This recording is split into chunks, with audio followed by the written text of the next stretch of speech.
On a bright, hopeful morning, a shy cat named Betty took her very first steps toward school. With her neat blue uniform and her tiny satchel held close, she whispered a little wish, hoping today would be a good day. Across the path, another young cat walked with quiet determination. His name was Brave. Strong in posture but nervous inside, he promised himself that today would be his best day ever. The schoolyard was full of laughter, fluttering tails, and little voices greeting one another. But Betty felt small among the crowd, wishing she had someone to walk with. And brave though he stood tall, he too felt alone in the busy morning rush.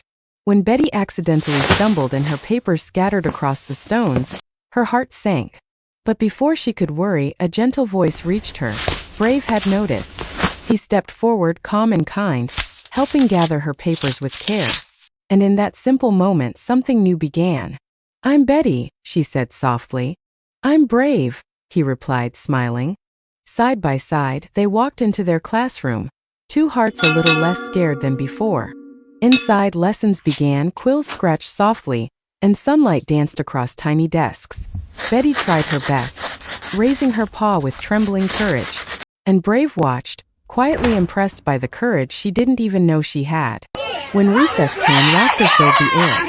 But not all moments were joyful. A small mouse was being teased. Brave didn't hesitate. With steady courage, he stepped in and stood for what was right. The fox bullies backed away reluctantly and left the mouse alone in respect for Brave. They apologized and walked away shamefully.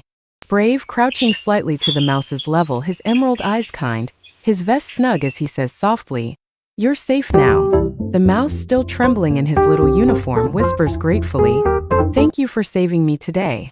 Betty watched, admiration shining in her eyes. For the first time, she felt braver, too braver, because she wasn't alone anymore. And so, under the warm sun and gentle fountain spray, a friendship began, one built on kindness, courage, and a shared hope for a beautiful first day. The school bell rang when recess was over. The fox teacher welcomed all students back to class, and lessons continued. The chalk screeches as she writes an equation on the board for students to answer. She calls out for a student to answer the question, and Betty bravely answers the question correctly. Other animals, including Brave, watched her in admiration. The fox teacher smiles warmly and said, "That is correct. You did very well." A squirrel claps quietly, a rabbit cheers, and Brave admired her for her courage and brilliance. The bell rang once more, and the school day slowly came to a close. With warm hearts and soft smiles, Betty and Brave walked home together, tiny paw steps echoing in the golden evening light. And on this very first day, they didn't just start school. They started something special, a friendship that would change everything.